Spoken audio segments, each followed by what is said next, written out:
The NSE Nifty 50 index closed at around 25,050 after touching an intraday high of 25,089, reclaiming the 25,000 level for the first time in nearly a month as IT stocks like Infosys rallied, while the BSE Sensex added about 213 points to finish at 81,858. Nazara Technologies slumped roughly 13% after the government released a draft bill that would prohibit offering or aiding any online real money gaming service, effectively banning real money games and sparking investor sell-off.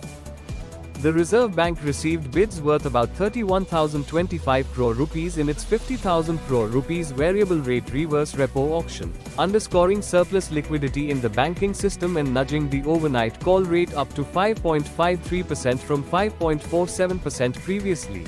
The RBI board will induct Indranil Bhattacharya, an executive director in the Monetary Policy Department with over 3 decades experience, as the new internal member of the 6-member Monetary Policy Committee ahead of the rate-setting meeting scheduled for late September.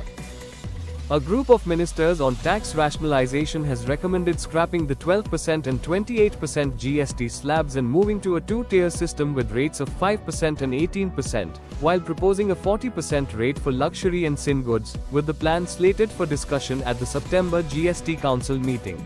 HSBC's flash survey reported India's composite purchasing managers index jumping to 65.2 in August, with the services index at a record 65.6 and manufacturing at 59.8, signaling surging orders, robust export demand and the strongest rise in output prices in 12 years.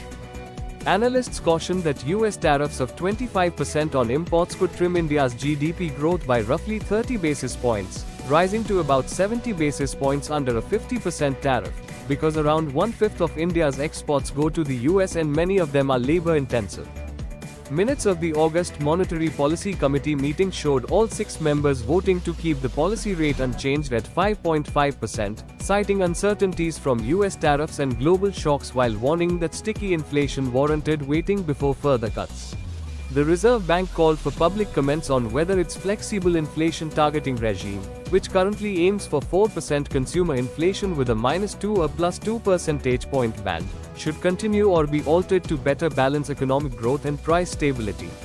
Speaking at FICCI's Capital Markets Conference, SEBI Chairman Tuhin Kanta Pandey said the regulator is considering a pilot platform that would allow companies to trade shares between IPO allotment and listing, subject to disclosures, to replace the unregulated grey market. Hindalco Industries outlined a 5-year growth strategy backed by $10 billion in investments to expand its aluminium, copper and specialty alumina operations in India and at its US-based Novelis subsidiary. DIPAM Secretary Arunesh Chawla said the government aims to complete the core phase of IDBI Bank's privatization by the 31st of March 2026, with due diligence by qualified bidders expected to finish by September. GMR Airports announced that its board has approved raising up to 5,000 crore rupees through a mix of equity, non-convertible debentures, warrants and foreign currency bonds, and plans to establish a special purpose vehicle for the Cargo City project in Delhi. Natural Resources Major Vedanta said its board has approved a second interim dividend of 16 rupees per share for FY26, amounting to a total payout of roughly 6,256 crore rupees to shareholders. For a detailed discussion on your portfolio, please feel free to get in touch with your portfolio manager. We wish you a great weekend.